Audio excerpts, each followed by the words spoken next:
Hosts and guests are their own and do not necessarily reflect the views of the management and staff of Guardian Radio.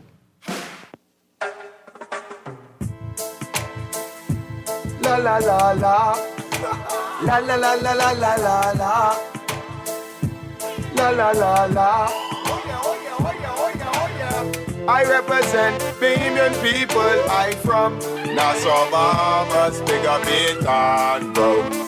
Where I from Baytown, bro. Right between West and Augusta, where them two roads meet, they call it Wilkinson Street. Manners and respect was like a sign blank check. It seems the ones that coming after quick to disrespect. You see, this life in the ghetto never easy. So many hungry days break till it grieve me. Way I doing the best I can, trying to turn my dollar to 100 grand. I represent the ghetto people. I from Nassau, Bahamas, big up Baytown, bro. Where I from Baytown. Good night, and welcome to Guardian Radio 96.9 FM. Telephone numbers tonight are 323-6232, 325-4316, 325-4259, and you can text us, powered by BDC, at 422-GR96. I'm your host, Valentino Brown, a.k.a. Scrooge, or Governor, or MP, or they call me Senator, host of the talk show inside the inner city that premieres every Friday at 6:30 to 8 p.m. And we talk about numerous topics, things that are affecting us, the hospital, crime, corruption in politics on the whole, the church. And we talk about these things because all of these things is what leads us to making a better Bahamas, combined together. If we learn to reform these institute, we're not perfect as a country, but if you look at what we have been seeing over the last couple of years, we have seen a lot of negative, a lot of positive, but a lot of negative coming out of these institutes. And some way, somehow, it's affecting us as a society. And we need to understand that if we don't, we will continue to go down this path of just pure corruption, and we hide it, not knowingly, because we are part of an organization, you can't speak out, even though, you can have some type of wrong affiliation, not directly involved, just affiliated by being a party supporter on both political realm, just by you being a member and you being a member of parliament, the connection starts there. Sometimes you might not know what the individual background is. It's just the fact that, there's a party and as party, and then we have this fraternity we call a lodge. And we talk about the beliefs, we talk about politics, and we talk about the church, but we never talk about the brotherhood of the lodge, which plays a very important role in the structure of our country. Because, these brothers swore to protect one another, and you never know. I'm not saying I'm saying nothing bad about no organization. I'm just saying that in these organizations, there are corruption. And if we don't, try to fix it, we're denying it. And we have a problem, across the board. Immigration, government, the streets, the prison, any way you can name right now that is a part of our institute in the country as really being corrupted. And we are just making things worse in the country because we are not actually saying that, we did something wrong, which, as government or any government institute, they're never going to admit when they have done something wrong because, they are sworn to. If you listen to when they get sworn in, they are sworn to secrecy. So they are bound to secrecy. Whatever is discussed in Parliament, whatever has evolved in Parliament, whether right or wrong, they sign an agreement, and that agreement sign a seal, and there's no commission of police that can interfere unless there's an internal investigation going on with the parliamentary themselves involving the Prime Minister of the Commonwealth of the Bahamas, who can make the decision along with the opposition leader. But, it's far-fetched, for the leaders of the organization to go after members or party members who are affiliated with people who, reside in the streets, for instance, and they have a great connection. If you're going around election time, you're going to meet people from different walks of life in the inner city community and around the country a lot, not even the inner city community, who have different backgrounds in different fields, and you might not know directly, but these individuals have some type of credibility, have some type of leadership in the community, and you yourself need that because you need a strong base to get your campaign message out. So you in turn work with these individuals, and in return, these individuals pledge that they would work with this particular party and this particular individual to secure the voters in that area locally. And we have that across the board for many, many years in the country. And what we're seeing now is just a reoccurrence of it. And I just want to explain it to you guys and hope that the amendments that the Prime Minister Obama says, we can't complain no more. All we have is 5 years of rule under this government. All we can do now is hope that our voice is heard and that they start to do the right thing, slowly but surely implement these fail-safe devices to secure the sovereignty of the country can once be reclaimed again, the good name of the Bahamas, because right now it ain't looking so good, and it's really embarrassing. Okay, so I just want, and as a Bahamian, I don't like what I'm seeing, but it has to happen, right? In order for us to see the effects of the white-collar crime. You see, I don't want to hear nothing but gangs on the streets no more, all right? Because we buy millions of dollars of patrol car and equipment for police officers to deal with criminal elements on the street, guys who selling drugs, guys who are part of the gangs. But what we have learned over the course of this 5-year period, it seems to be a partnership with certain individuals who are former police officers or still to this day police officers who themselves who have decided to work with guys on the streets and themselves in illegal activities in providing security, safety for these individuals, and also freedom. So this is actually has gone to a whole different level. So it has to be a good understanding of what has actually transpired in the country, and I want you guys to understand and show you the effects of these things that occurred when we see police officers controlling the airport, or when we have a person who are part of an organization, not knowingly the government. I don't know if they, again, let me go to the police. They buy all this equipment, okay, all these different various equipments to deal with drugs and people who doing violent crimes or stakeouts and stuff like that. But when you look at what's really happening with the white-collar crime seems to be connected to these same type of crimes, okay, from the top to the bottom. So I'm wondering, with all this technology that the police and the Minister of National Security has on individuals on the streets, and they say they know who you are, blah, blah, blah, this. But when we look at all of this corruption, where's the investigation going as far as to say, okay, we're dealing with the guys on the streets, the lower level guys. But what about individuals who are part of the armed forces who are actually taking parts of millions and millions of dollars of narcotics and firearms who come in their possession when they are the ones who are supposed to protect and serve? You don't know that connection, okay, because we're here with this number one politician and et cetera, and et cetera. So you don't know the connection, all right? And you know how deep the connection goes, okay?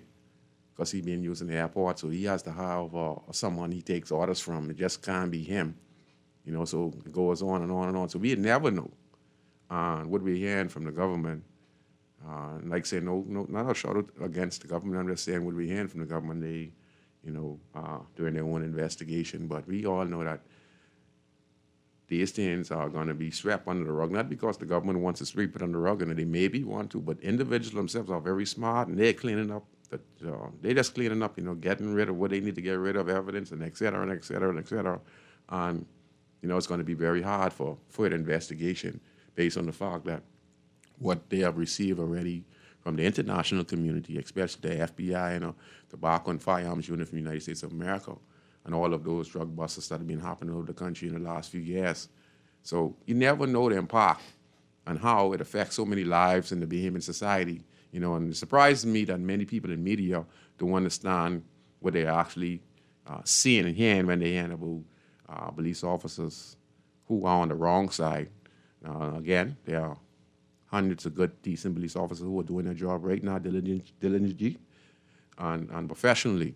And this is not for you officers who are doing your job, but there are officers who use their position of being a party member, right? Because, sometimes, an MP, sometimes having connection inside a party goes a long way, because you could call somebody to protect you even though you're doing wrong, and it's swept under the rug. All right? And that's what's been going on in the country for a long, long time. Okay? And we have to clear it up. Okay? I know the damages, and that's why I'm so surprised, and I'm glad God didn't really give me the opportunity to come on the airwaves and give my point of view to give to you guys out there. It works in a peculiar fashion, because when you receive stuff, you need to get it in the hands of persons who are part of your organization. It could be a brother, it could be a sister, it could be somebody in your family who is a person of street level understanding, who know how to make this money on the streets, and they themselves are well connected. And we need this thing to move, and in order for these things to move, we need firearms, and this is the demand.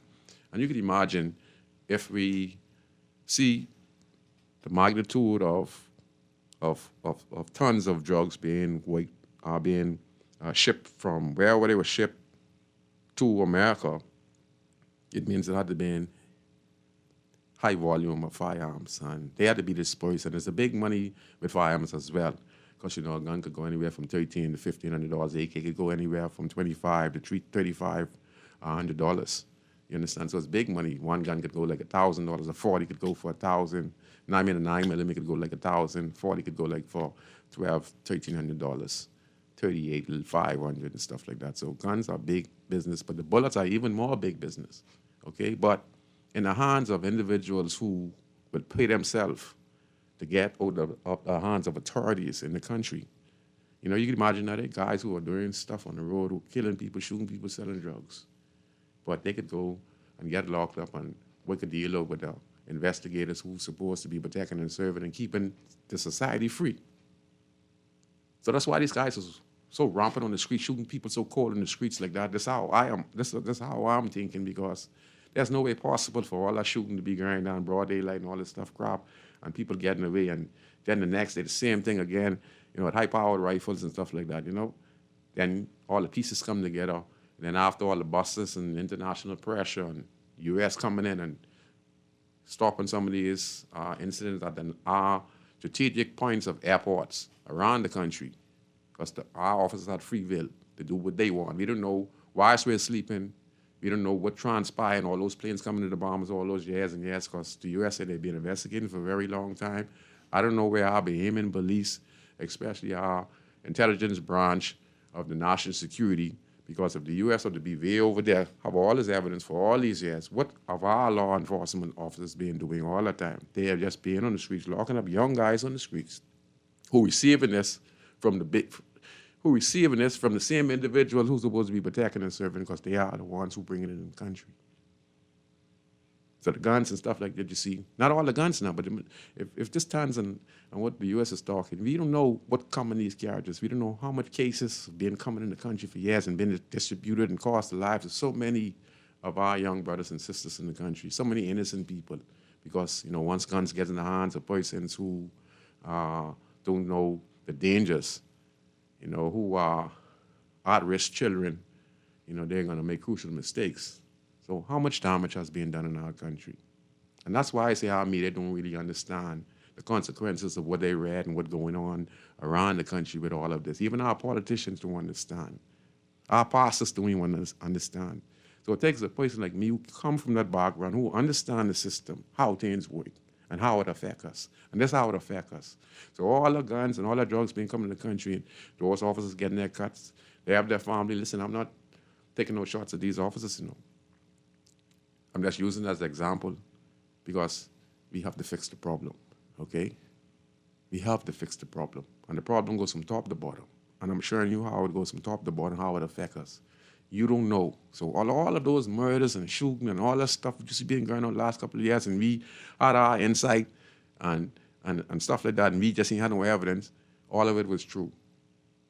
And look who caused it.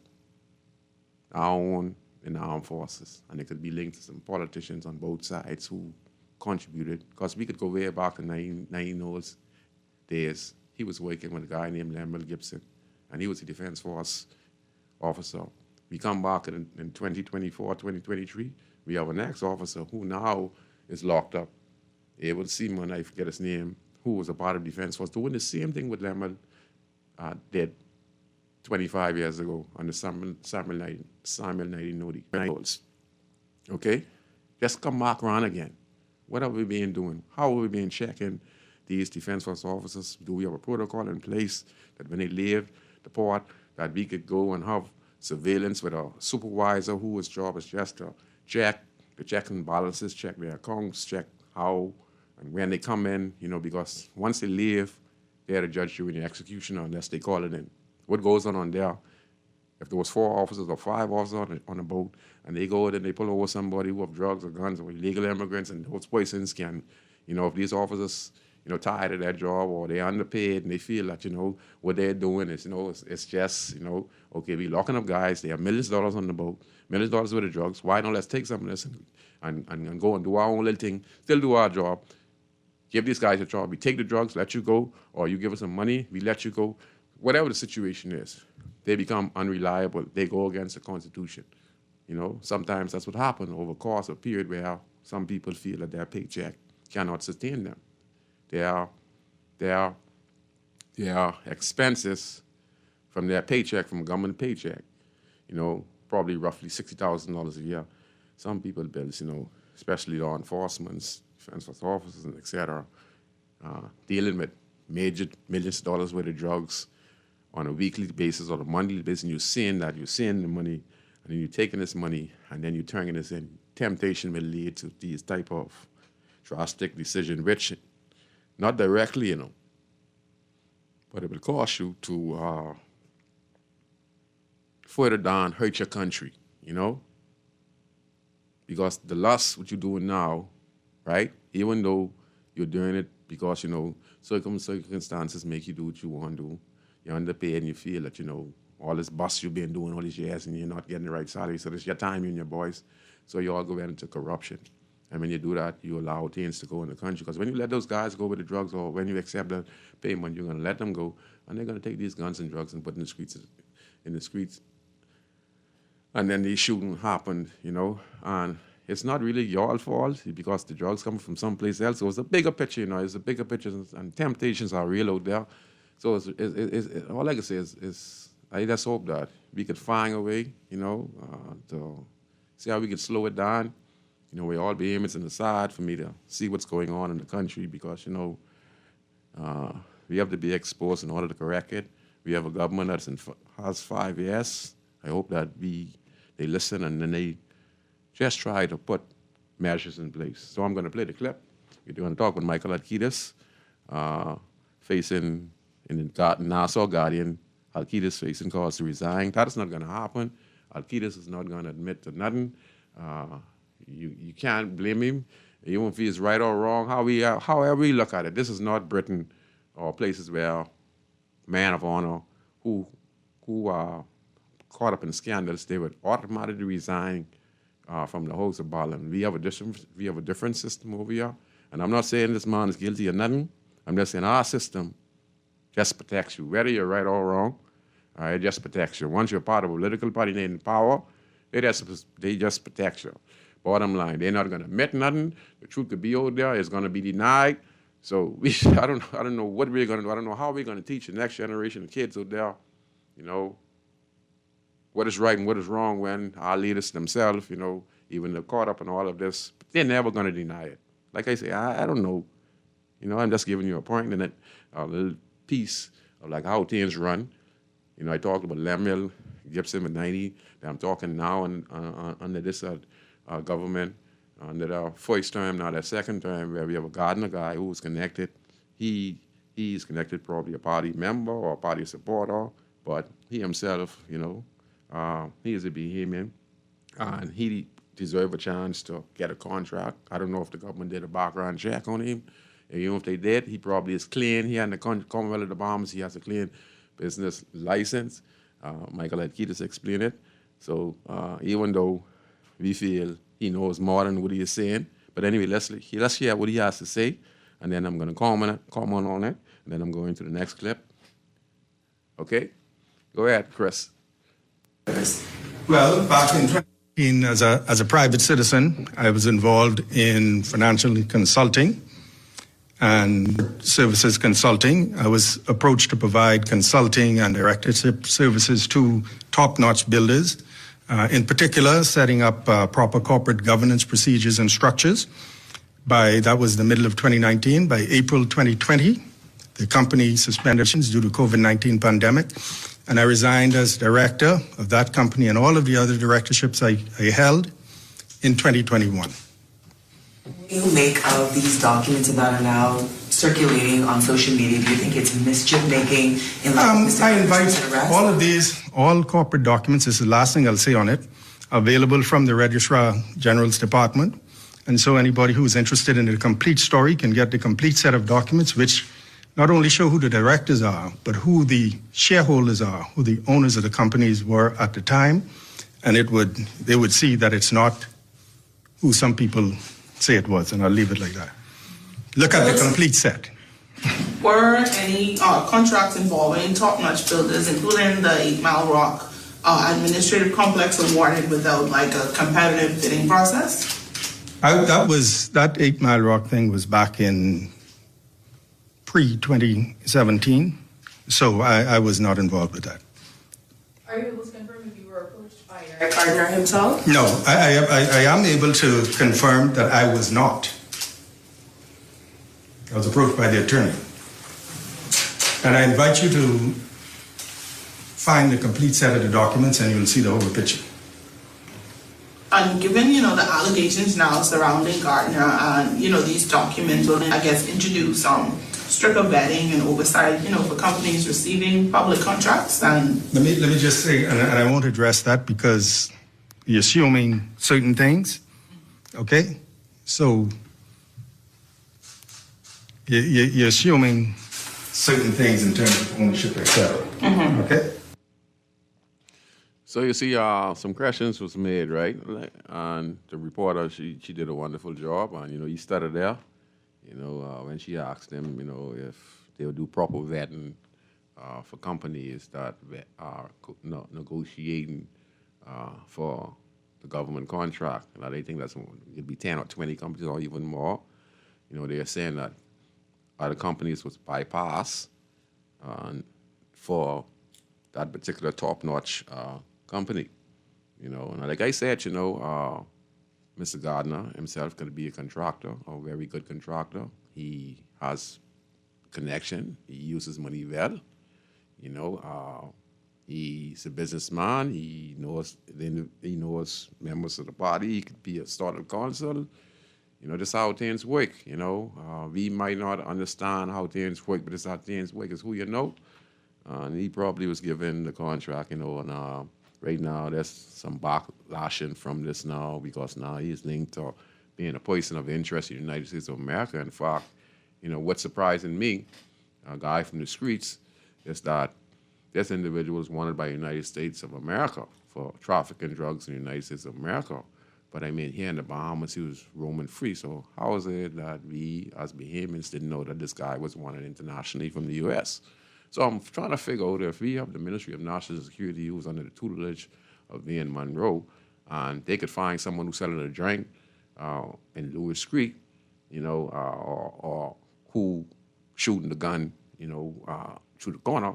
I'm trying to find out, what's going on here. What kind of intelligence and what kind of policing we doing in this country? Is it that we just going after the guys on the streets who shooting the guns on the streets, or selling a half bag, a pound, a 2 pound, or are we going to try hit the jackpot where we have guys who bringing in the shipment of guns and the shipment of drugs?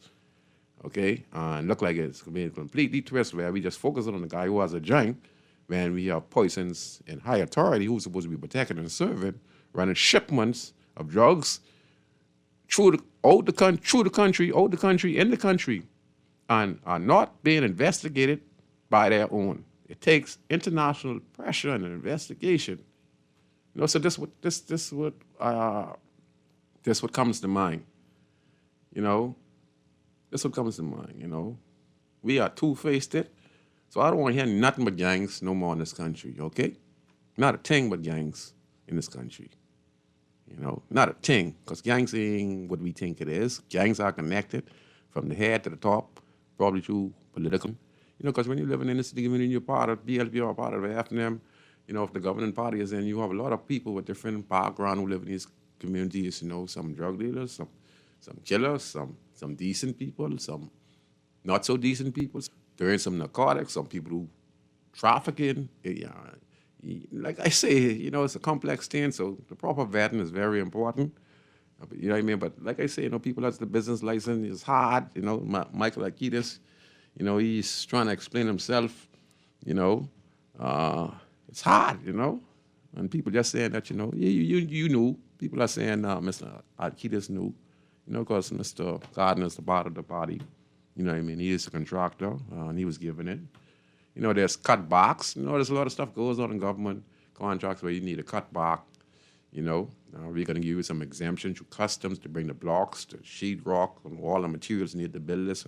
You know, and we could get a cutback, and we could get a cutback from it, so everyone gets their cut. But it's at the expense of the taxpayers. So you could be crying PLP and FNA, even though you're getting a contract, you know that's your own money you're getting back. You know, they're not doing you no special favor. You know, besides the set who they pick out and they give contracts to. But that's a part of it. You know, party supporters and people who support the party, in order for the party to stay strong and win the election or to be in contention of winning the election, they need people from all around with different backgrounds. And some of these people can be people with various different backgrounds. Lawyers, doctors, and some of the lawyers can be crooked, some of the politicians can be crooked, and some of the people you're dealing with can be crooked. You know, so that's how it is, you know. We just have to get better as a country, and I hope that we just have to address it. But Mr. Alkides is never, ever going to admit. He could be guilty as hell. He's never going to admit it. He's not going to admit it.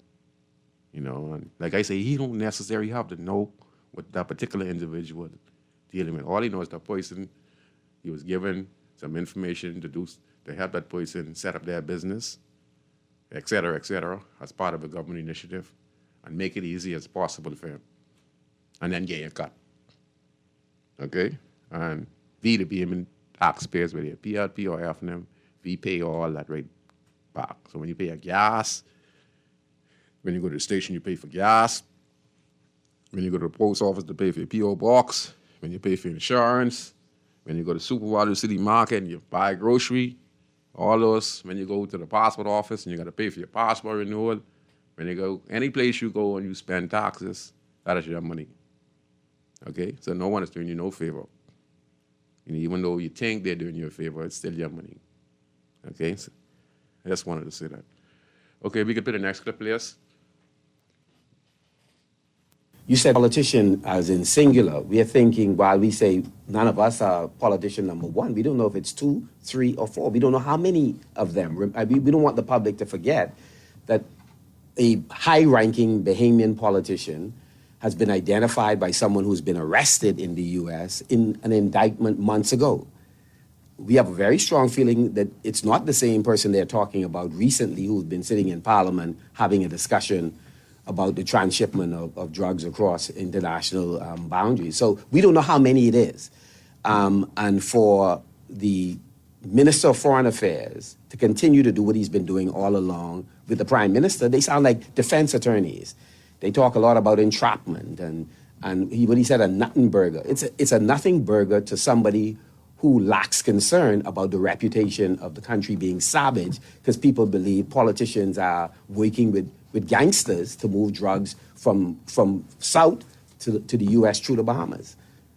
And that's worrisome, that we're going to have 5 more years of persons who clearly, in some shape or form, are working with gangsters. We're saying that the prime minister, who we believe has full knowledge of who on his team involved in some gangsterism, that we're saying that he should speak up and deal with the individual or individuals. But again, this is the same prime minister who was clearly aware when he signed the contracts related to the housing project, or he was involved as Minister of Works with the 8 Mile Rock project that it involves a Bahamian now in U.S. custody. He knew all along who the individuals were. So us asking him to speak up we have a responsibility to challenge him to speak up, but we don't have much confidence he will. Well, you had leader opposition, making reference to one Gardner and the connection between the housing programs that have been going on in the country that were given out to certain individual, Mr. Gardner and his company, I think top notch. Like I said, listen to me. It's hard to say this. Mr. Gardner is a Bahamian, and why is he over here? He was or whatever, even though he denied, even though Gardner denied it, because he don't want no backlash to the government, But like I say, he was a Bahamian. He came from the States, did some time in the States, I think 8 years, 26 years sentence or something like that. It was told not to ever return to the U.S. ever again. And then, he was indicted. I don't know how long. Like I said, and I don't understand this. If persons are indicted from the U.S. and they're here in the Bahamas, I think we should know about it.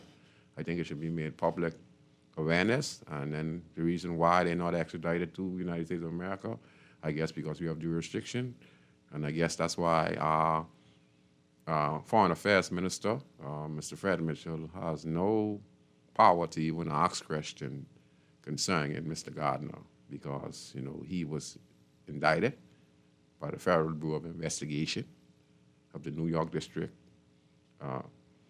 Attorney's Office. And with that, you can say he's good as guilty 98% of the times out of the federal court in New York. They have a 98% winning percentage. That means you only have a 2% chance of winning. Once they get you, it's all over. It's either you plea bargain before you face the judge and start to give them something that is important, or you could anywhere spend life imprisonment for narcotics entering in the U.S. You can be labeled as a terrorist, and then, the U.S. can come for any individuals in the country. But because of our close proximity and they respect the Bahamas judiciary system, they sometimes just wait for you to relax and travel somewhere, or they come and get you if they really, really want to get you. Other than that, they just leave you here, and over time, they would just send their indictment list over and hope that the Bahamas government authorize it. So, yeah, I heard the leader of the opposition making his point. But honestly speaking, this has been going on with both administration. But, this administration is in, and they have a 5-year term period. And they're the ones who can enforce and make sure that the integrity of the Bahamas can be restored again.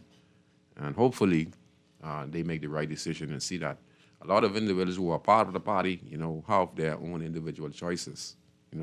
Like I said, let me give you a prime example. When we met with Sir Lyndon, the late great Sir Lyndon Finland, he met a variety of gangsters, me included, with about 50 other leaders around national Providence at that particular time in the early 90s. Top gangsters like myself. We had Chelsea Lundy, a.k.a. Scrooge. You had James Charles, Border Boys, a.k.a. Chucky.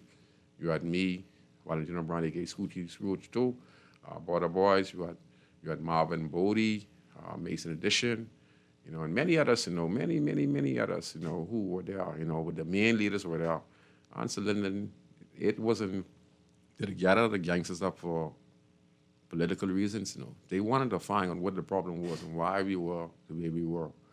And they also wanted us to change this around, to see how they could reform us. Some of us did, some of us did not. but many of us reform, and many of us now are involved in politics. Some of them you see on Facebook, like Pika Chavez. You'd see, Omar Thompson. He wasn't so rough. He wasn't really a gangster, but Omar was a little slick guy. You have Spidey Moncar, and many others, who come from the background, who took the leadership, of the present time and the opportunity presented itself. And many of us had guns. Many of us were drug dealers. Some of us were murderers on the streets. You know what I mean? You understand the sense of a very variety of persons. And politicians met us, and they met us, and some of us build a relationship, because that's how it was in the inner city community.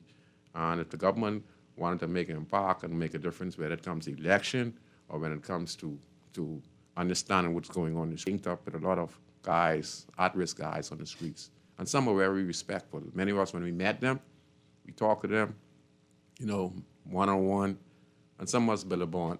And in there, they gave us an opportunity. Some of us gave us an opportunity, and some guys can do this. They'd have a government contract, but they continue to sell drugs. What does it make? What difference? What sense does it make to have a government contract? You have a second chance of life, where you have government money coming in your hands. Why you still want to sell drugs? So sometimes it ain't necessary the politician. Now, some of the politicians can be involved, You understand? But sometimes the individual itself just too greedy. They don't want to stop. You're getting a government contract. Utilize the time frame to better your life. Get out of that life, like what I did. I changed my life not because of politics. Politics didn't give me nothing. I changed my life because I wanted a better life for my son. I had a son. I didn't want him to grow up the way I grew up. I wanted to provide a better opportunity for myself, for my community, and develop myself so I could be able to support him and support myself and support the community as well. So many of us. So what's going on with gardening and stuff like that? It's been going around a long time. It's just sad to see that,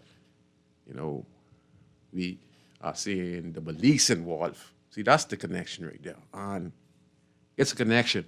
Whether Al-Qaeda, whether the Prime Minister says it, the opposition said it, there's a connection.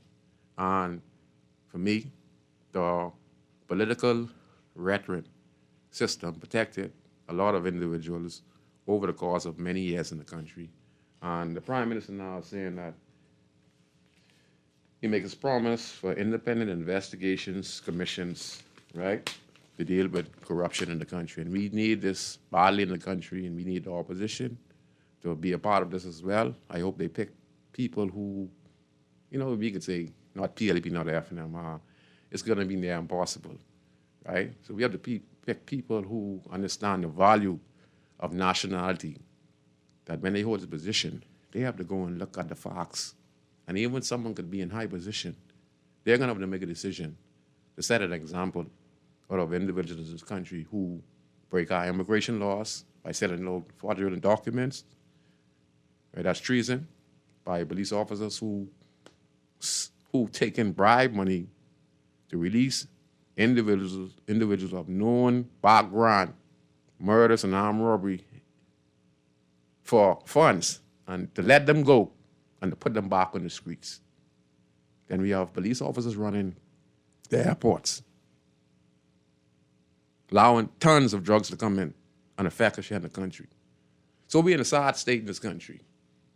And I'm on neither side of the BLP and FNM, but the government is the government, and they have 5 years to pass this promising independent investigation commission. It's the best thing that we need, but the corruption is there. And like I said, there are many members of the party and individuals who are part of the party who are part of illegal activities, and the MPs themselves are connected.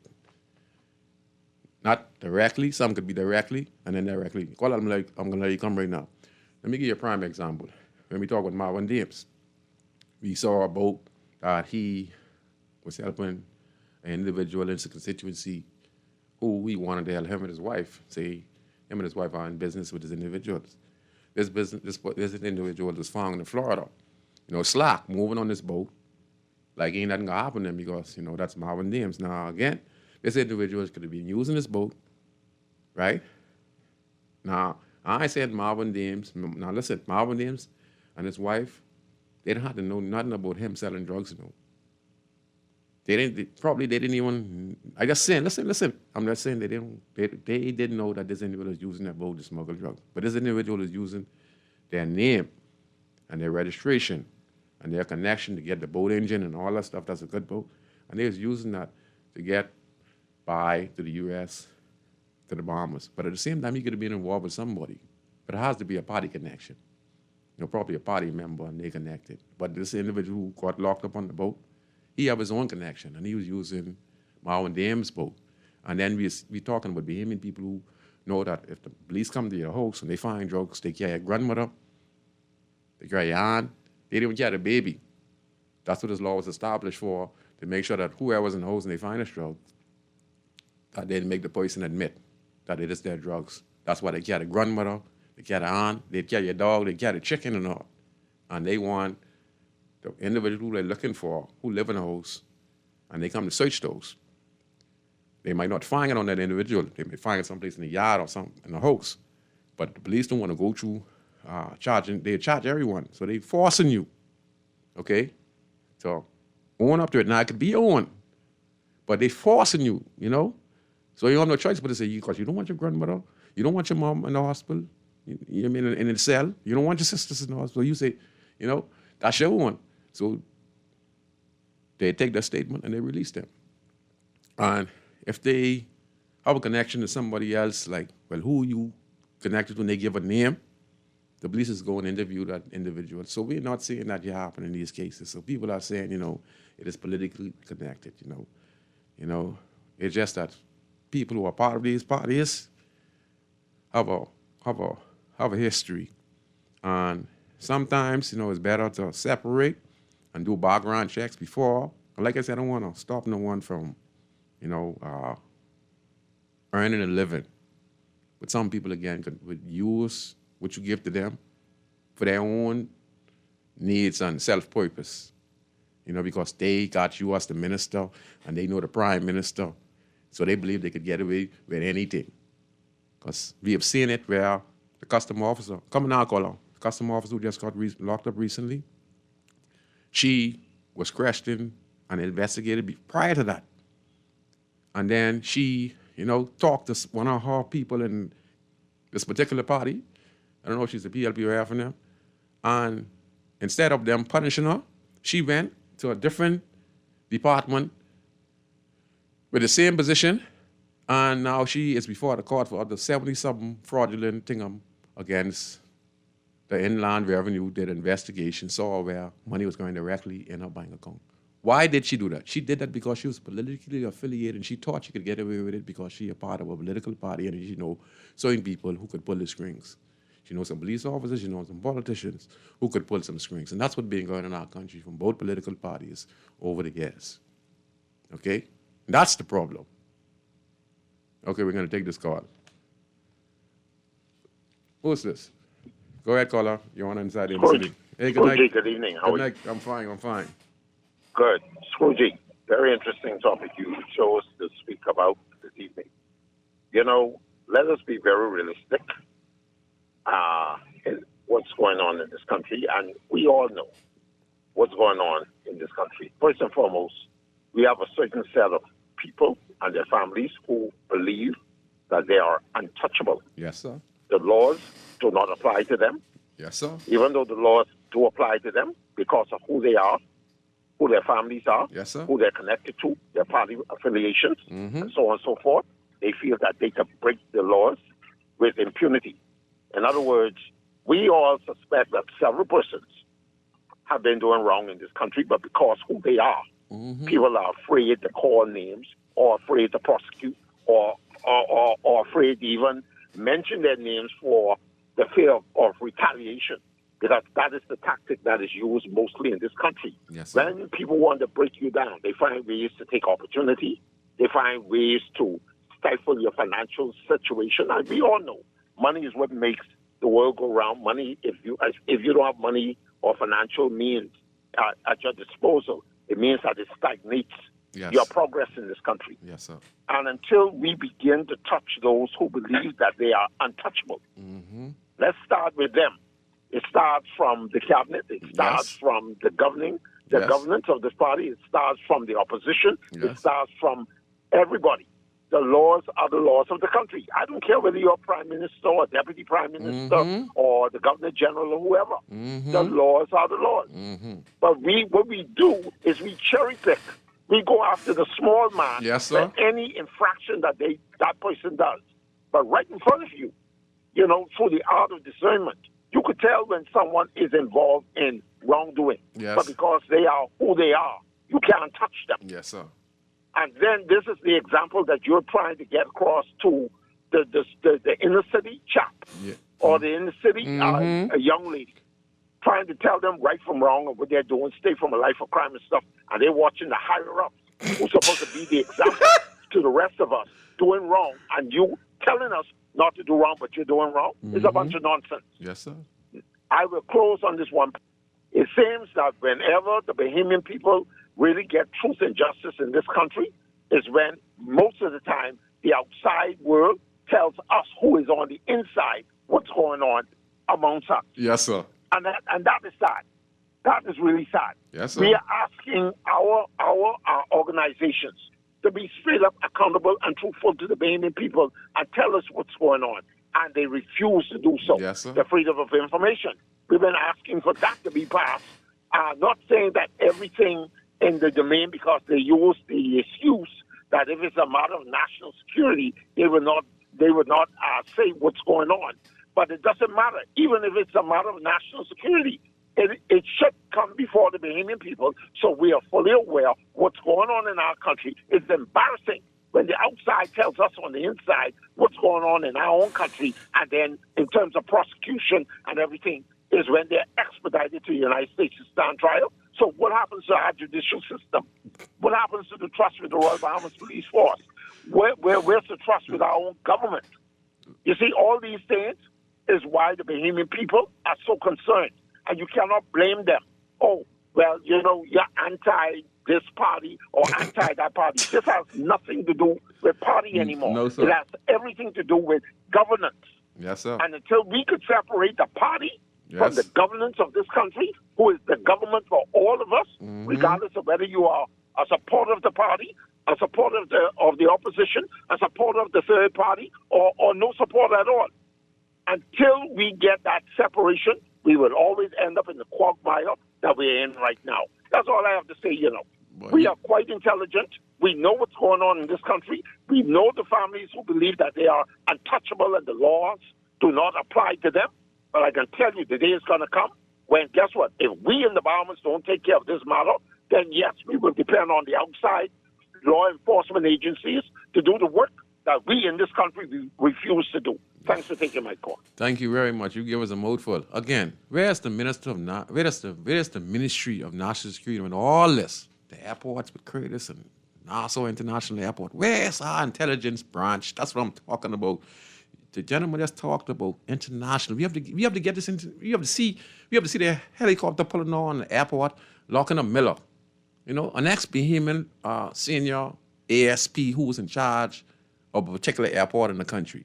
And then we have a next incident where we heard recordings of this officer threatening the next officer because they didn't trust this officer because they say he's straightforward. See, this is the officer they're talking about. They want to assassinate a next officer who they didn't trust because they say he's straightforward, means that he is an officer, is not corrupt, and they stopping them from getting their drugs shipment through. So they got to be careful of him. They're getting ready to shoot this officer. And that's the officer who I respect highly, who they fed because they know this man is of integrity and he couldn't be corrupted. He's going to do his job no matter what. And that was said. That was in the newspaper. That was on media. Okay?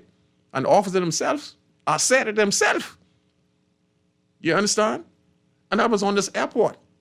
So where's our minister? Where was our intelligence and all this defense force boat we getting, all this intelligence and all the money locking up everyone this way, little joint, this one you get gun, and all this stuff. They do, yeah. What happened to the big stuff? Where's our intelligence when it comes to the Ministry of National Security, when it comes to the top cop in the country? You trying to tell me you're investigating? If you was investigating your own and had a private, what's the thing the Prime Minister looking to put you now? Where it is?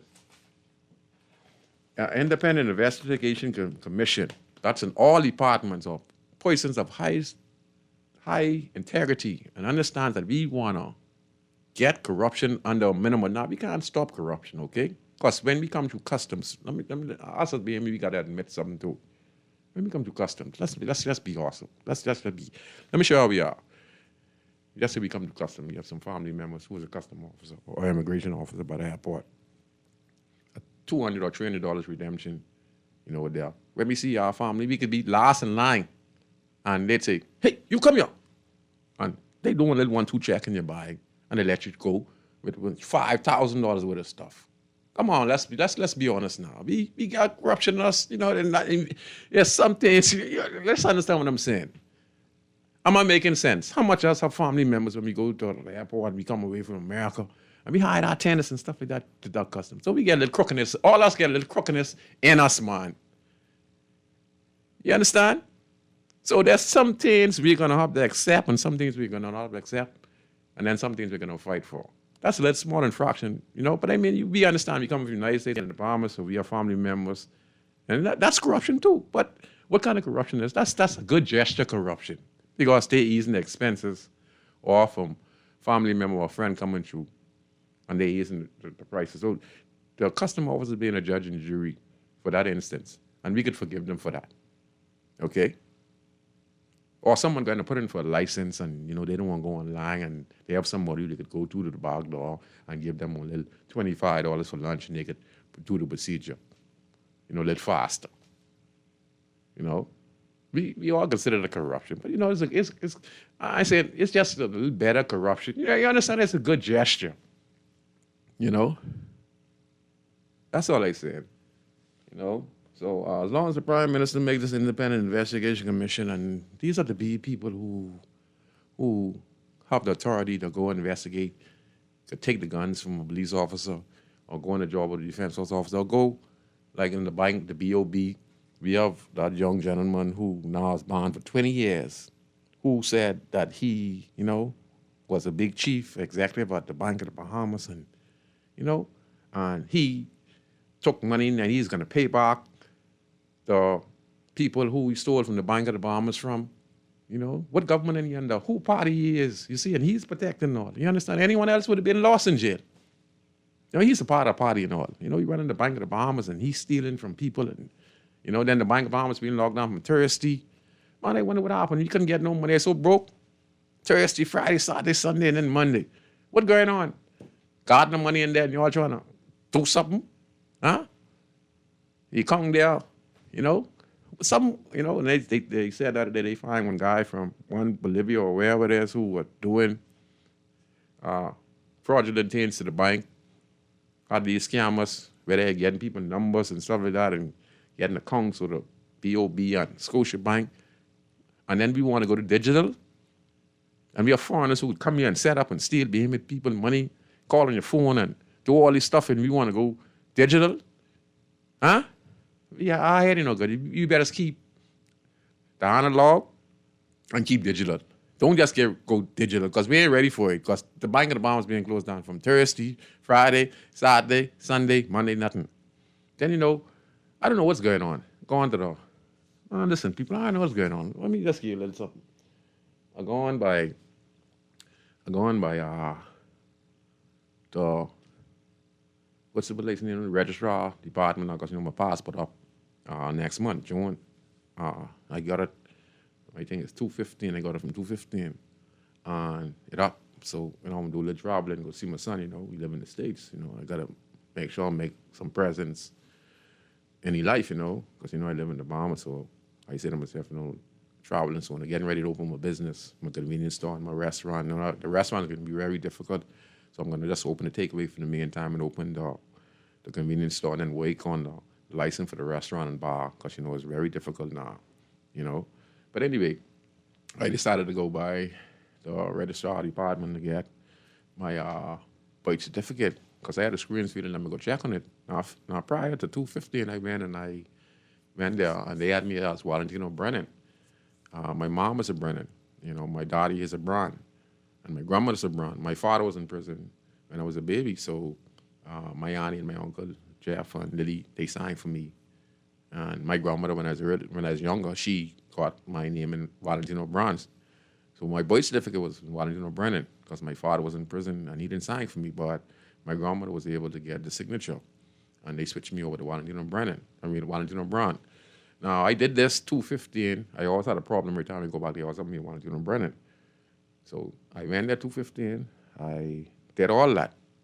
Did all the research again. Got my mother's death certificate. Got my auntie and uncle. I had Rodney McCaw, the late great Rodney McCaw. I had Pastor Pinder from Martin Street signed for me along with my uncle and aunt Jeffrey and Lillian Brennan and Jeffrey Simmons and Lillian Brennan. So they signed for my uncle Barry Brennan. He was the one who took it to Montcalm. And I did all that, got it in Brand. I took it to the registrar office and they supposed to seal it. Now, for once in one mind, I say, go by national insurance. My card was up. So I went by national insurance. And on my passport, I had a little damage on my passport, not knowing to me that if you have a damage on your passport, you're also supposed to report it to the police. I had a little damage on my picture on my passport. So when I went to my national insurance, they told me they couldn't process it. They told me I had to go and get my birth certificate. So that's how come I ended by the registrar. So I said, what? So anyway, I left from there going by the registrar. When I went to the registrar, they gave me as Valentino Brennan. So I asked him, I said, excuse me, sir, how I get Valentino Brennan? And Valentino Brown and Valentino Brennan is the same person. I already did this 2015. Man telling me, looking the file. They still give me as Valentino Brennan. Man looking the file. And I said, sir, I'm not a legal immigrant. I'm a Brennan and a Brown. So there's no dispute. All right? Going through the files. And I'm not mad at the gentleman or the individuals at the registrar department. Something going on there. I don't know what's going on. Y'all can check your birth certificate, y'all check your death certificate, y'all go down and clear the stuff. If you're behemoth or whatever, you get some, just go check it out. I don't know. I ain't saying that. I just telling you to go check it out. So anyway, he told me they don't have no files on it. So now I have to go do this procedure all over again. I have to go get my auntie, get my uncle, get Pastor Penn again. I can't get Rodney McCaw because, he passed away, so I only have his signature. I went and did all that. I paid the $50. I paid the $10 for the stamps. No, I paid how much is stamps? Stamps, I think it's $15. I paid 2 stamps. It's $15. It's $30 for 2 stamps, $50, right? And then $10 for the birth certificate. And then I had to go to JP again and gave him Mr. Bennett charged me he said it's $150 to $200. So he charged me, he said it's costing me, he charged me $80. And then he signed. And I was able to count my auntie and uncle. And then this the bugging part about it now. When I went back, I didn't have my auntie and uncle, because they just signed their name on the affidavit. When they got the affidavit, they were not present. So the lady told me, you got to go bring them in person. I said, huh? Now I have to go back and bring my auntie and uncle. And they working their job. They done gone to signing all these documents. Now they got it on my behalf now because they want to get straight. They want me to get straight. They got to come from my work, and draft like the Jungle and Jacques, like Martin Street. So they had to put time in, and then we had to go on at 2 o'clock when they were free. And they took me by the registrar, and I was able to get the procedures and stuff like that done. But the whole thing I try to tell you is what we have to go through because of these fraud of immigration, national insurance. As Bahamians, we have to go through hell. You know what I'm telling you? And how people could be able to have all these fraudulent documents when we, as Bahamians, got to go through all that. I said, Brown and Brennan, I got to go through hell. You understand? And my documents wasn't there from 2015. I did all the procedures over. Then I have my passport from when I was a baby, still saying Valentino Brown. So I don't know what's going on, man. So the guy told me there was a fire at the hospital and the files get burned up. Then I went by, like I tell you, national insurance, and the lady up there tell me, say, man, all kind of crap was going on up by national insurance. Say, we should be happy now that they doing these procedures, because they giving you you get a 9-yard now to get your national insurance card. To get your documents now, you need the 9 yards. They making sure it's hard for you to get your documents to stop forgery in the country. So how they mess up with the forgery, now they trying to correct it, you got to go through hell. And that's bad. I think as a Bahamian, that's bad. Turning around, because people were selling our documents to win an election. And now we win the election, we as Bahamians got to go through all this crap. Man, I tell you, they've been through all kind of crap. The only reason I ain't curse, right? Because I know the gentleman there is not his fault, you understand? And that's why a lot of people be frustrated when they go by the hospital and stuff like that, man. Because of all this 9 yard, because of all these fraudulent documents, you government people don't know what y'all putting the Bahamian people through, So I'm advising Bahamian people, go check on your documents. Go make your son, daughter's documents sort out, because you can go to the 9 yard. And then they looking at all these fraudulent documents. People get these documents so easy. Look how hard they make it for us as Bahamians, man. And our own people sell out these documents. So they make it twice as hard to get your document. Now I have to get my passport next 3 weeks. But, the procedure went through. Now everything is analog now, because they gave me back all my documents. They don't take your pictures no more. They just scan it, and they're going digital. But again, if we are going digital, what is the backup plan? That we had a prime example with Bank of the Bahamas and a few other banks that were closed down because of fraud. And they were closed down from Thursday, Friday, Saturday, and Sunday. And then Monday they was open. So we have a lot to think about. We can play the next clip, please. Caller, coming to you 1 second. I just want to play this clip real quick. Amid lingering concerns over massive cost overruns at the Bahamas Public Parks and Beaches Authority, despite the deteriorating condition of some public parks, Minister of Finance Michael Halkitis acknowledged the importance of ensuring that taxpayers receive value for money. The authority spent over $147 million over the last 5 years. I'm not going to make a comment on the state, right? But I know that in that particular case and in all cases, and when it comes to works, and when it physical works, the program should be someone is engaged to do the work. Before they're paid, there should be an inspection of that particular piece of work and a sign off, and then the payment is made. All right? And so going forward, and we spoke to it extensively, we have to just, make sure we redouble our efforts because, public is concerned about their expenditure. They're concerned about value for money. I spoke extensively about that. And it's important for us, too, because we need, the public to have trust in what we're doing. The authority has already exceeded its budget just 9 months into the 2025-2026 fiscal year. While the authority was allocated $29 million for the entire fiscal year, it spent $29.5 million between July 2025 and March 2026, with 3 months of financial reporting still remaining. Halkitis was also questioned about the release of a promised audit into parks and beaches operations. We have completed, or they were completed just some weeks ago. I'm not sure if they have been laid as yet. Audited financial statements, I think going back up to 2024. All right. They had, I think there was maybe about 5 or 6 years, if I recall correctly, that had not been done.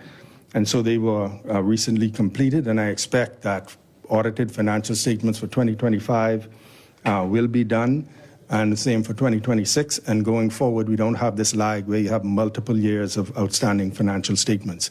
So I can say we undertook to get those financial statements. They should be laid in the House.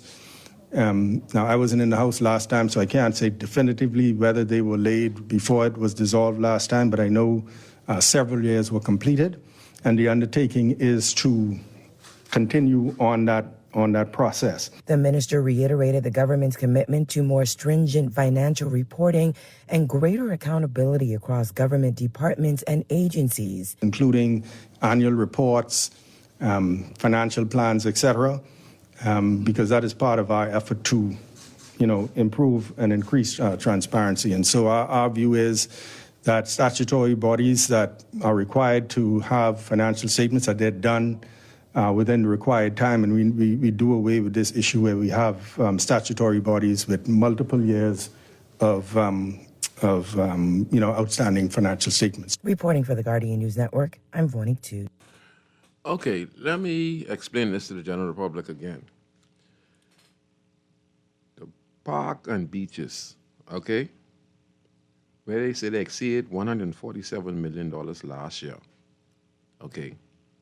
You see, people like Gardner, them, most of them can get a little sniping out of park and bleachers. Park and bleachers are used by both governments. Even if a COO, government come in, they would have to use park and beaches. Park and beaches is the place, the government department that gives small contracts. They could give big contracts as well. An issue of parliament, once parliament issue it. Park and beaches is like this for party supporters and people who support the party. And if you live in a constituency of the 28 or 29 members of parliament, and you go to them and you ask them for a little small employment, they can say to you, okay, there's a park around the corner there. We need it cleaned once a month. We could give you anywhere from $1,000 to $1,500 to $2,500 or around there. You keep that clean every month, twice a month. We could give you like $2,500 or $3,500, and then the prices go up different. The price goes up differential. Depends on the length. I'll scratch like Michael Road, in the middle of the road, and you could get like $35,000, $45,000 to grab a lawnmower. Or you see like on the highway, people like when you're on the highway and you see like a group of guys, like 4 lawnmowers, and they clean the whole highway. Those contracts go anywhere from $20,000 to $45,000, which deserve. Some people are deserving of that, but most of these people are people of the party supporters, come from different parts of the 28 MPs. It's 33, I think it's 33 MPs, and each one of these MPs have individuals in their community who they assist in with contracts. Okay, and this is the way how you reward. This is the way how beaches and parks are used to reward those who are part of the party and those who supported the party, and then the guys on the streets who are the street captains, they would recommend certain people to go to beaches and parks. And then a member of parliament would tell you come in, and they'd send you to beaches and park where Miss, what's a lovely lady there? I get her name right there. She's a lovely lady there, and Miss Skowala. Miss Skowala. She's down there, and she just helps people with contracts, and she gives it a recommendation from the MP. She was a big part of ZNS. Now she is a part of the Beaches and Park, and she is the one who really responsible for issuing out contracts around the country. And it's a good thing, but both political party uses this to reward members and party supporters of both political parties. So that's where the money went, That's where the money went. It went to help people to make a few dollars, to clean up some spots downtown, fish fry, side of the road. You see the ping on the side of the road. Most times Omar Thompson would get those contracts, and he issued those contracts, and then he subcontracts, to individuals in the community who because that's what the government initiative is to empower. So he subcontracts, and you see guys and ping the lime, like around the College of the Bahamas or down Bay Street, you see on the side of the road. So those guys like that, that's what beaches and parks do, clean the parks and etc. So it needs to be financial statement on that. But like I say, that's where the money went. The party supporter. That's how you win votes. Okay? That's just the name of the game. So I hope you people get a good understanding what the park and beaches are. It's a mechanism to empower people, but also it's a mechanism to empower the party that's in to gain more attraction, to gain more votes. It's also to empower, So we could call it some type of compensation for corruption or persuasive, right? And like I say, it's your money, but the only thing is these individuals recommend you. Not everyone is going to be recommended to get these contracts. You have to be politically affiliated, or you have to know somebody, a part of the party, in order for you to get these contracts. Or sometimes, just through the grace of God, you could just go to the MP, whether you don't have to be a part of the party as well. The MP doesn't know you, and he just give you something to do. So in a way, they do some good. It's the taxpayers' money, and sometimes they use it for their benefit. But sometimes, it's for a needy cause. So it's very difficult, So that's where the 147 million went. And then their Gardner could probably get certain millions out of that and all. That's how it goes. So it's like a scapegoat for the government, but both government has used it over the years to gain votes and to support people who are part of the party. Started council, street captains, party supporters, and stuff like that. You see some of the people who you see supporting the PLP, you see them on Facebook, and you know they all for the PLP. You never see them degrading the PLP for what they do wrong, but they always there speaking on behalf of the PLP, so they get contests like that, you know. A lot of other people, you know, you can't blame them. I mean, it might be wrong. They might, you know, they might not see what they're doing is wrong, right? Because, you know, they are getting paid and they turning a blind eye, you know, to some of the serious issues that are affecting us beyond political. Because, like I say, the U.S. trained many different terrorist groups around the country, around the world. And they thought they was in control, and they trained these individuals to overthrow governments who they didn't like. For instance, Cuba, that backfired. And then you had other African countries, you know, where they infiltrate, they train individuals to invade. Like a prime example, we had the Filipinos commandos from the U.S. infiltrate Haiti and was responsible for killing the Haitian president. But they are a branch of the U.S. government, but that's a part of the U.S. government that trained. That's a part of the U.S. government that train other foreign nationals who are part of the U.S. government into terrorist organization. You see what happened? Those individuals lying off them, the Taliban, and then they expanded, and then they used the same tactics that the U.S. trained them, and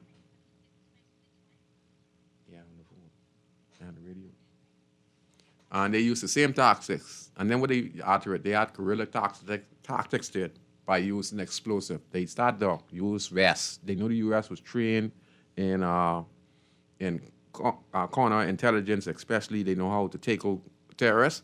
But the one thing the U.S. was not trained for, they're not trained for explosive. ARV, you know, so the soldiers themselves, like the Taliban and people who are suicide bombers, they put bombs on them and they'd run. And they'd blow themselves up. The U.S. ain't trained for that, you see, and that's what this organization they train to shoot, added that to their arsenal to fight the U.S. And that's why we see you really can't put ground forces in places like Iraq and places like that, you know, because there are different tactics. So when you start to do something, you don't know how it's going to turn out. You might do it for good in your benefit. It might be in your benefit from the beginning, but then it's going to take a shape of its own. You understand? It's going to take a shape of its own, and that's what's been happening to our country, you know?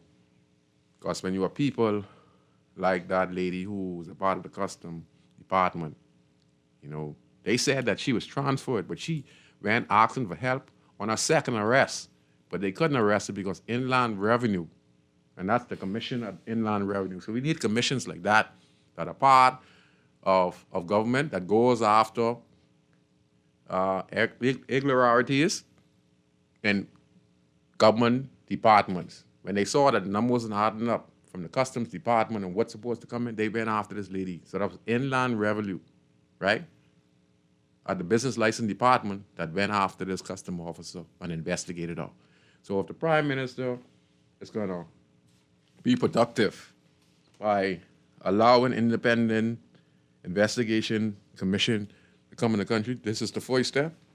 It has to be non-political, you know, just there to bring the balance and show the beam in public that we are trying our best to reduce corruption in all of our government departments in the Bahamas. Simple as that. Okay? So Michael Arkides, you know, the Free National Movement is asking for his resignation. Lincoln Bain, Coalition of Independents is asking for resignation. The both of you guys is not going to happen. This ain't Britain. And Michael Arkides is not going to admit to nothing, even though we feel deep in our heart he knows something. Like I say, you are a party member. You don't know who that individual is who you connected to, and when you do find out, it's a little too late, and he talking about 2017, we all know as Bahamians that the police are not gonna say when they make a mistake. The immigration department is not gonna say when they make a mistake. The government of the Bahamas and all departments is never ever gonna admit they made a mistake or they was wrong. They would beat around the bush, okay, and try to fix it, right, without admitting they made a fraction. And us as Bahamians, we, like the caller stated, we understand these things. So I hope I explained it good to you guys. Because I hope I explained it to you so you could get a good understanding. Allow corruption. We see children in the police custody. You wonder why it happened to your child, and other people complaining about their children on the nose, and we might not feel it because it's not our child. Then a couple of years later, our child on the stage, and then we crying all at the same time. We're gonna cry separately because why? You think it can't happen to you, but when you see something happen to someone's child, don't never wish for nothing bad to happen to no one child. Unless we know that individual really deserve it, and even if they really deserve it, it ain't up to us to say that's good for them. We just say it's God's will. Don't cheer for it. Don't cheer to see someone demise. I don't take lightly the Al-Qaeda. I don't take lightly the Gardner. Even if they're in our field, because at the end of the day, I'm human, and we all make mistakes, We just got to correct our lives, and hope that we could set an example, when we make mistakes, and hope to right the wrong that we do in our life, and hope not to commit it no more, because we're not perfect, and that's what we need to do, We have this government for 5 years. The opposition, they're doing the best they can, for nationally, bringing this awareness to the Bahamian people. Michael Pintard, I think what happened to them in the last general election was that their message didn't reach, because when they were so harsh, saying that, no Bahamian citizenship, they're not giving them no Bahamian citizenship. Anyone born, Bahamian parents and stuff like that will not be given citizenship and stuff. I understand the desperation. I understand the fraud is going on, but then you have many Bahamians who are of Haitian descent living here in the country, who are decent Bahamian people living here, and there's nothing you can do to take away that citizenship or whatever the situation is, unless people say this. We're not against. Listen to me. I'm not against. I live in the inner city community, and I know people from that background, and they're good, decent people. You understand what I'm saying? It's just that people worry about the legal immigrants coming in the country and then having babies here.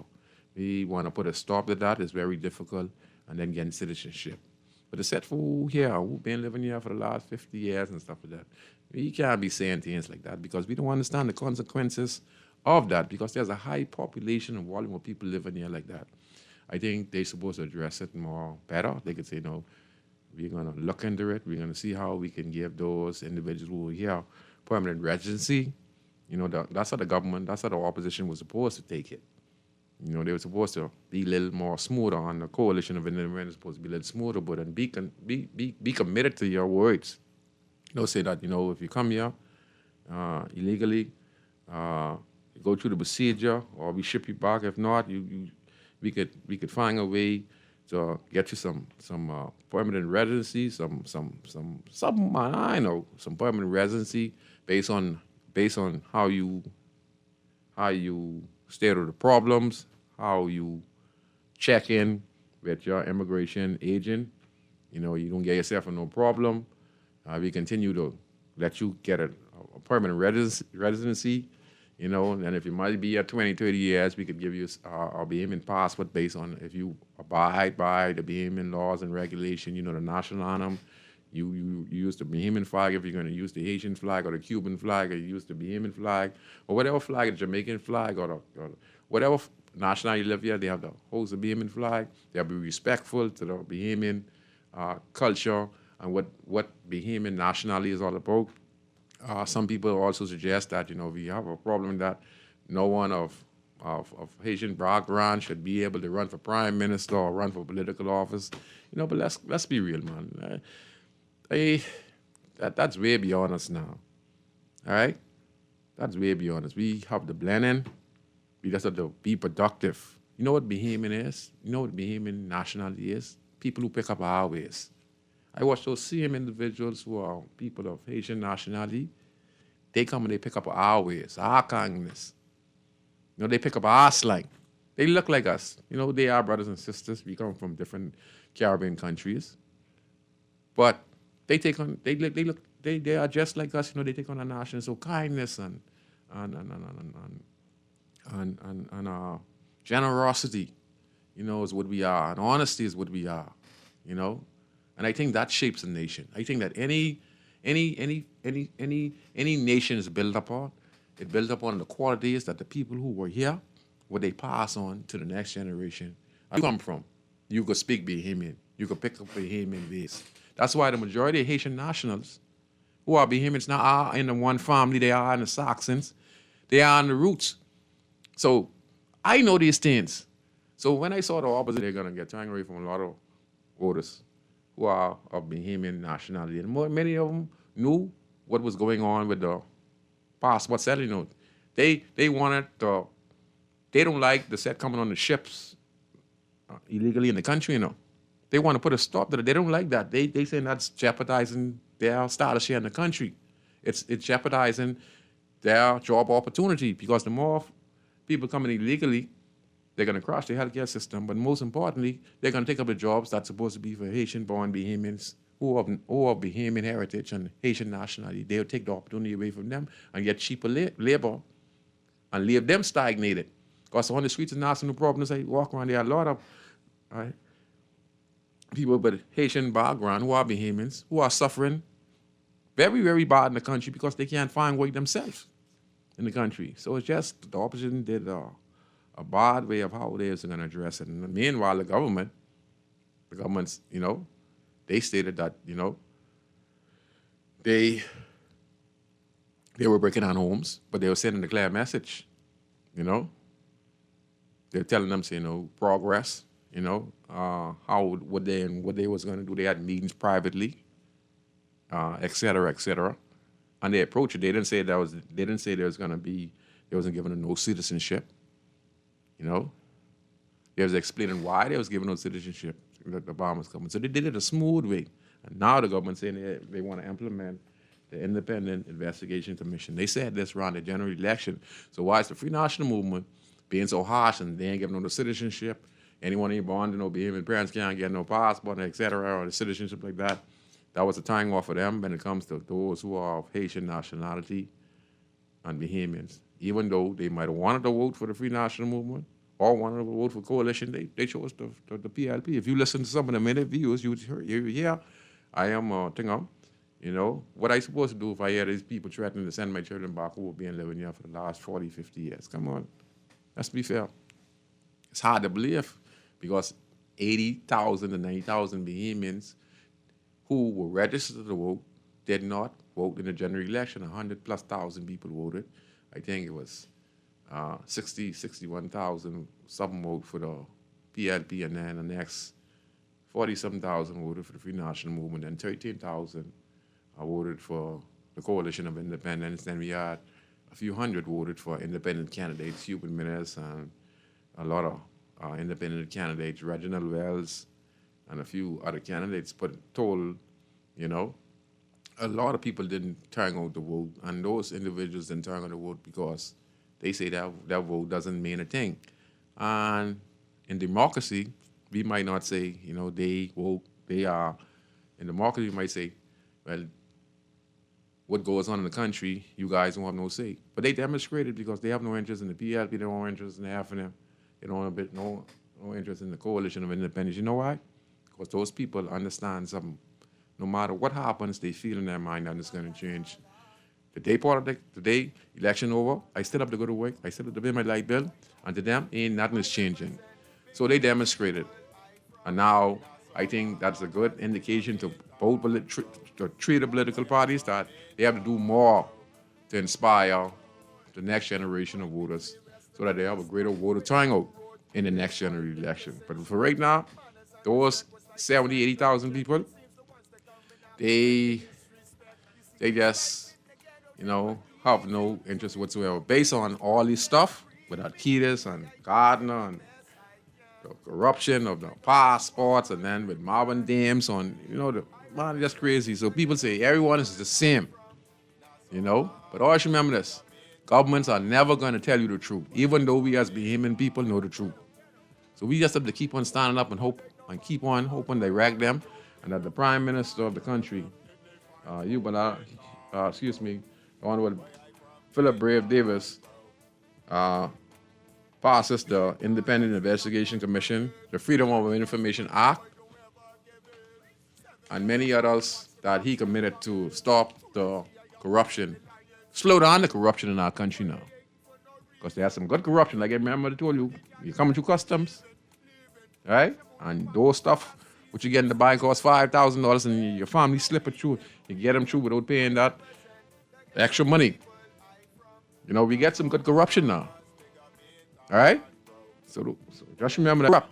There's some good corruption. Y'all understand me? Okay, so I'm Valentino Brown, host of the talk show Inside the Inner City of the Bahamas, every Friday at 6:30 to 8 p.m. And it's always a pleasure to be a host.